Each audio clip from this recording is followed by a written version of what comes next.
Bwana, kama kweli viongozi wa Lunyasi Simba Sports Club mnaona kweli mna haki ya kwenda kushtaki, nendeni.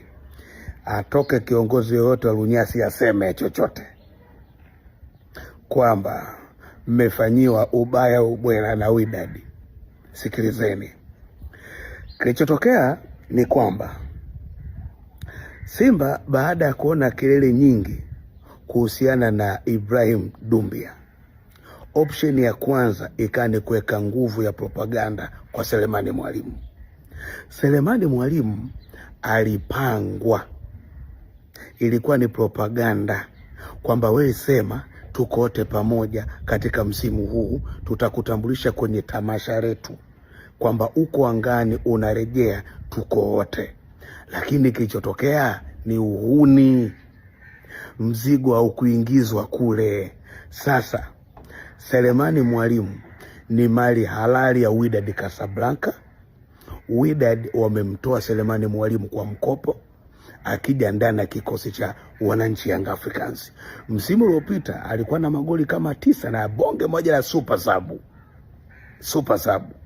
Sasa leo mchana itapanda video yake wakati akisaini na Yanga mkataba, na leo mchana ataondoka, ataelekea Zanzibar, nyumbani kwetu sisi kina chuma cha Mjerumani, Zanzibari.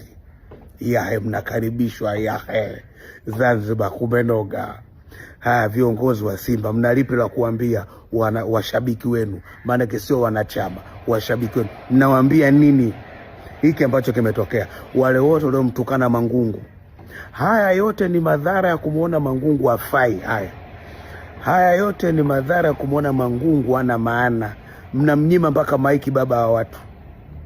Mmeona sasa Selemani Mwalimu, Wydad Casablanca wakasema isiwe kesi, kijana nenda kacheze Jangwani. Haya yote ni madhara ya kujisaidia hadharani. Anayejisaidia hadharani atakosa akili tu. Wahuni wakubwa nyie, mnalipi la kusema?